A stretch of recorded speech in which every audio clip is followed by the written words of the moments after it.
En una fría y oscura celda, yace postrado en una silla el hombre que en la década de 1990 impactó a la sociedad colombiana.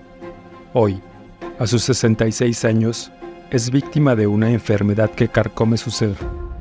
Desde tiempo atrás, permanece solo en el ala de un pabellón, demacrado, pálido y desgastado por la debilidad, sin siquiera bajar a la enfermería para tratar sus dolencias. Desafortunado desenlace, o algunos dirán justo castigo para quien cometió los peores crímenes imaginables. Él es Luis Alfredo Garavito, conocido como La Bestia. Aquí te contamos su historia.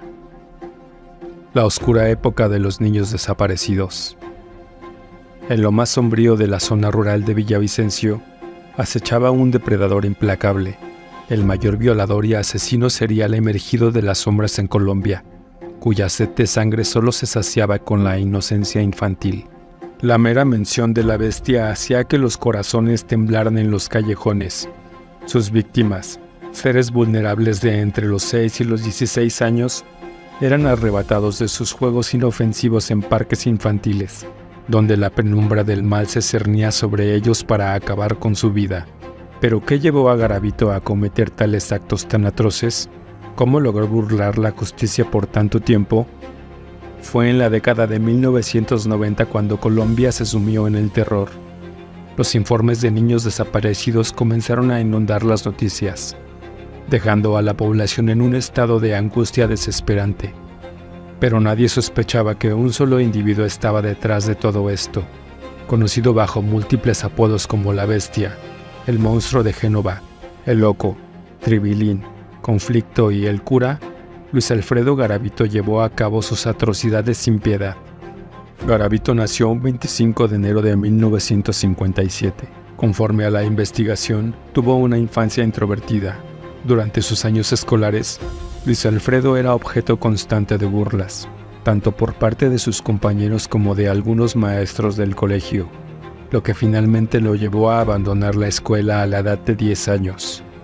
A los 14 años, Garavito se sintió atraído por el género masculino, lo que le llevó a agredir sexualmente a un niño de solo 5 años, razón por la cual su madre lo corrió de la casa. Fue ahí cuando se percató del placer que percibía al torturar a personas menores que él, lo que lo condujo a convertirse en un pedófilo en potencia, según su propio testimonio. Luis Alfredo también fue víctima de violencia sexual durante su infancia y ha revelado en diversas entrevistas que el origen de sus perturbaciones psicológicas se remonta a su pasado, cuando sufrió abusos por parte de su padre y de un amigo cercano a este. Fue en 1973 cuando de nuevo ocurrió un suceso perturbador, pues intentó abusar de un niño dentro de una estación de tren en Bogotá.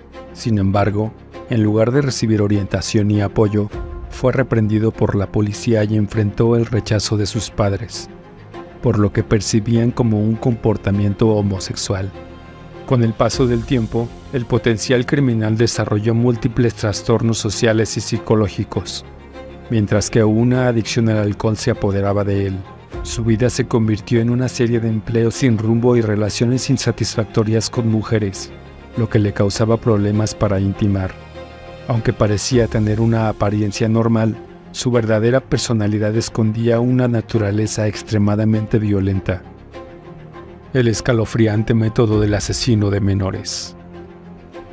Nadie estaba a salvo de su malévola artimaña. Se deslizaba entre los barrios pobres y las plazas de mercados. Con promesas de riquezas efímeras, enganchaba a sus jóvenes víctimas en una trampa de confianza. Los envolvía con su astucia y los llevaba por caminos solitarios, donde solo los lamentos de los desafortunados resonaban en el aire. Como preámbulo de sus horribles crímenes, solía tomar un sorbo considerable de aguardiente antes de llevar a cabo sus macabros planes. Los cuerpos encontrados sin vida revelaban la crueldad despiadada de este monstruo. Sus cuellos, desgarrados en un acto de violencia indescriptible, mostraban la brutalidad de sus actos. Mutilados y atados, los pequeños cadáveres eran un testimonio macabro de su perturbadora mente. Para lograr su cometido, Garavito era un maestro del engaño. Se transformaba en diferentes personajes, ocultando su verdadera identidad tras distintas apariencias. Con la habilidad de camuflarse, el asesino dejaba tras de sí una pista inadvertida que los investigadores comenzaron a notar. Al analizar las pruebas, se dieron cuenta de que al caminar, Garavito dejaba una peculiar huella, un rastro que evidenciaba que arrastraba uno de sus pies, lo que les hizo inferir que caminaba con limitantes. Pero eso no fue todo. Las huellas permitieron determinar que la estatura del agresor variaba entre 1.63 metros y 1.67 metros de altura, una característica que ayudaría a la policía a acercarse más a su identidad. Su macabro recorrido por tierras colombianas dejó una estela de horror indescriptible. Alrededor de 200 niños, víctimas indefensas de su depravada maldad, hallaron un destino trágico a manos de este depredador, sumergiendo a todo un país en el abismo del miedo. Sus métodos, meticulosamente calculados, dejaban a los investigadores sin palabras.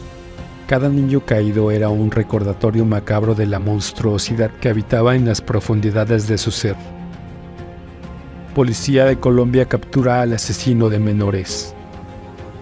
Finalmente, el reinado del asesino y violador de menores de edad, Luis Alfredo Garavito, llegó a un abrupto final en abril de 1999, cuando la Policía General de Colombia logró capturarlo. Los crímenes que cometió desde 1992 serían juzgados a través de las rejas. La tarde en que los lamentos desesperados de auxilio rompieron la serenidad de Villavicencio, fueron calmados por un indigente que paseaba por los alrededores. Cuando éste acudió al lugar de los gritos aterrorizados, se encontró con Garavito intentando de abusar de un niño de 12 años en un potrero. Gracias a su rápida intervención, el adolescente logró escapar y ambos pidieron ayuda a las autoridades. La policía se movilizó rápidamente, rastreando cada rincón del poblado. Entre los árboles, emergió un hombre que encajaba con la descripción del sospechoso. Fue detenido y presentado ante la justicia. Garavito se identificó con el nombre de Bonifacio Murera Liscano. Meses después, en junio de 1999, un equipo de la Fiscalía descubrió que el responsable de una serie de crímenes en contra de menores de edad en todo el país era Luis Alfredo Garavito. Para su sorpresa, este criminal despiadado ya estaba entre rejas, bajo otro nombre y acusado por un delito distinto.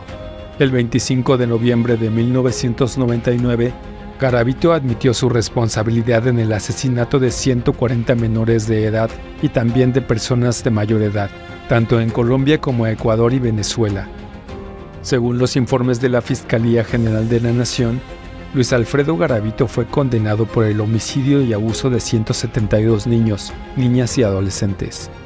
A mediados de agosto de 2003, confesó su responsabilidad en el asesinato de otras 28 personas, 23 niños y 5 adultos. Con esto, la cifra de crímenes atribuidos a él alcanzaría un total de 200 personas. La justicia buscó imponer el máximo castigo posible para alguien que había causado tanto daño y sufrimiento. Sin embargo, la ley colombiana limitaba la pena máxima a 40 años, condena que Luis Alfredo Garavito está cumpliendo actualmente en la cárcel de Valledupar, conocida también como la Tramacúa, en Colombia. De acuerdo con lo establecido, quedará libre en 2039. Cáncer en fase terminal. Tras un largo periodo de silencio en los medios colombianos, el programa Testigo Directo sorprendió al público al revelar una serie de entrevistas con el monstruo de Génova. La imagen de Garavito dejó ver el estado avanzado de la leucemia que padece, una forma de cáncer en la sangre que se origina en la médula ósea, lo que ha tenido un impacto devastador en su salud física, mostrando los estragos que la enfermedad ha dejado en su cuerpo. Además, las consecuencias del cáncer que afecta su ojo han sido desgarradoras, llevándolo a la pérdida del mismo. La enfermedad ha dejado una marca profunda en la figura del hombre que una vez sembró el terror en toda una nación. Aunque Garavito cumplirá una pena aparentemente limitada, se especulaba que saldría bajo libertad condicional por su buen comportamiento en 2023. Sin embargo, un juez decidió cerrar por completo la posibilidad de su pronta liberación. Sin duda, El impacto de las acciones de Luis Alfredo Garavito perdurará para siempre en la memoria de las familias destrozadas y de una sociedad que nunca olvidará las atrocidades cometidas por la bestia, por lo que la pregunta sigue resonando. ¿Es suficiente el castigo para alguien que robó la vida de tantos inocentes?